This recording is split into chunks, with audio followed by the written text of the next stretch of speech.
Clerk കെൻറ്റിൻ്റെ മകനായ Jonathan Kent ടേബിളിലിരുന്ന് ഭക്ഷണം കഴിച്ചുകൊണ്ടിരിക്കുകയാണ്.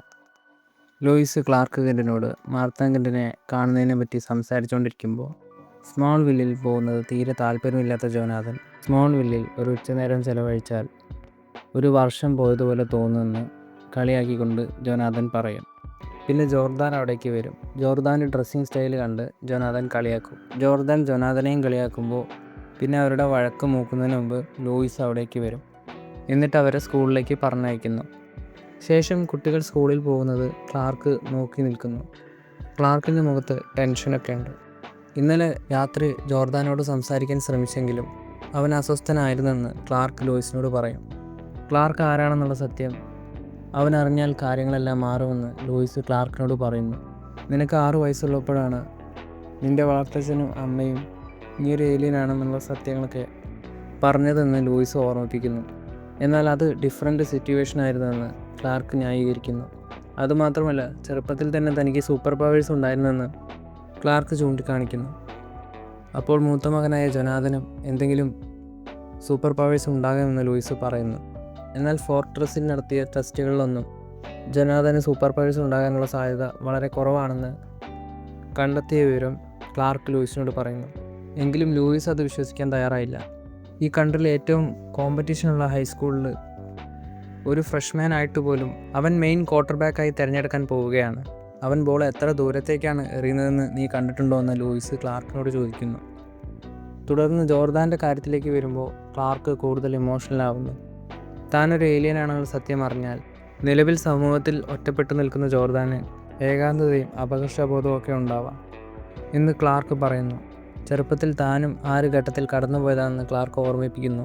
അപ്പോഴേക്കും അവർക്ക് പോകാൻ സമയമായിരുന്നു. പിന്നീട് ലിഫ്റ്റിലെ രംഗമാണ് കാണിക്കുന്നത്. താൻ സൂപ്പർമാൻ ആണെന്നുള്ള വിവരം മക്കളോട് പറയുന്നത് വലിയ പ്രശ്നമാകുമെന്ന് ക്ലാർക്ക് ലൂയിസിനെ വീണ്ടും ഓർമ്മിപ്പിക്കുന്നു. എന്നാൽ അവർ സത്യം അറിയാതിരിക്കുന്നത് അതിനേക്കാളും വലിയ അപകടമാകുമെന്ന് ലൂയിസ് പറയുന്നു.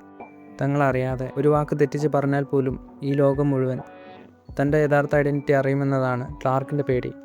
ലൂയിസിൻ്റെ ഡാഡിനും ഇതേ അഭിപ്രായമാണെന്ന് ക്ലാർക്ക് പറയുന്നു.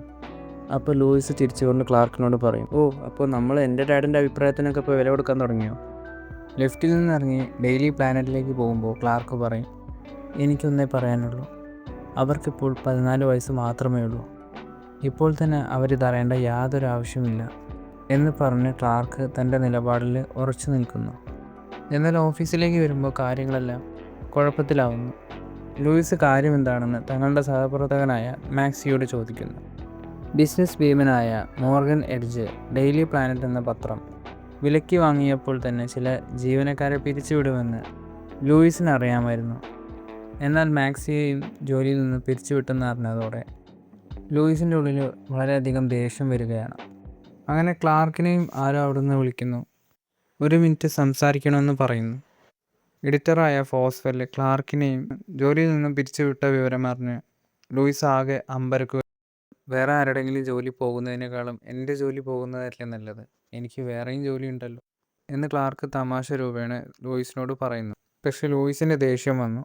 അതല്ല ഇവിടുത്തെ വിഷയം. ഫോസ്വെൽ ഒരു നല്ല എഡിറ്ററൊന്നല്ല.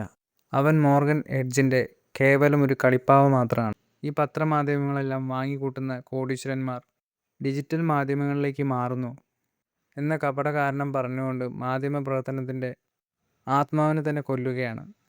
അവർക്ക് ജനങ്ങളുടെ പ്രശ്നങ്ങളോ സത്യങ്ങളോ അറിയേണ്ടതില്ല. പകരം ക്ലിക്ക് ത്രൂകളും വ്യൂസും മാത്രമാണ് ആവശ്യം എന്ന് ലൂയിസ് ദേഷ്യത്തോടെ ക്ലാർക്കിനോട് പറയും. ഇനി വീട്ടിൽ നിന്ന് പുറത്തു പോകുമ്പോൾ ഇതൊരു കാരണം കൂടി കണ്ടുപിടിക്കണമല്ലോ എന്ന് ലൂയിസ് ക്ലാർക്കിനോട് ചോദിക്കുന്നു. എന്തായാലും മക്കളോട് കാര്യങ്ങളൊന്നും പറയേണ്ടതെന്ന് ക്ലാർക്ക് ഓർമ്മപ്പെടുത്തുന്നു. ആ സമയത്താണ് ക്ലാർക്കിൻ്റെ ഫോണിലേക്ക് ക്ലാർക്കിൻ്റെ അമ്മയായ മാർത്തയുടെ കോൾ വരുന്നത്. ഹലോ മാം, സോറി, ഇന്ന് കുറച്ച് പ്രശ്നങ്ങളും ബഹളങ്ങളൊക്കെ ആയിരുന്നു എന്ന് ക്ലാർക്ക് പറഞ്ഞു തുടങ്ങുമ്പോഴേക്കും ഫോണിലെ വോയിസ് കേട്ട് അമ്പരക്കുന്നു. ഫോണിൽ വേറെ ആരോ ആണ് സംസാരിക്കുന്നത്. പെട്ടെന്ന് ക്ലാർക്ക് പറന്നുകൊണ്ട് സ്മോൾ വില്ലിലേക്ക് എത്തുന്നു. ഡോക്ടർ ഫ്രൈ ആയിരുന്നു ക്ലാർക്കിനോട് സംസാരിച്ചിരുന്നത്. മാർത്ത കെൻറ്റിന് സ്ട്രോക്ക് വന്നത് പെട്ടെന്നാണ് ഉണ്ടായതെന്നും അവർ പറയുന്നു. അങ്ങനെ മാർത്ത കെൻറ്റ് മരണപ്പെടുന്നു. അങ്ങനെ ക്ലാർക്കും ക്ലാർക്കിൻ്റെ ഫാമിലിയും സ്മോൾ വില്ലിലേക്ക് വരുന്നതും മാർത്ത കെൻറ്റിൻ്റെ മരണചടങ്ങുകളൊക്കെ ചെയ്യുന്നതുമാണ് കാണിക്കുന്നത്. ക്ലാർക്കിന് തൻ്റെ അച്ഛൻ്റെ മരണസമയത്തുണ്ടായ സംഭവങ്ങളൊക്കെ ഓർമ്മ വരുന്നു. ലൂയിസ് ക്ലാർക്കിനെ ആശ്വസിപ്പിക്കുന്നു.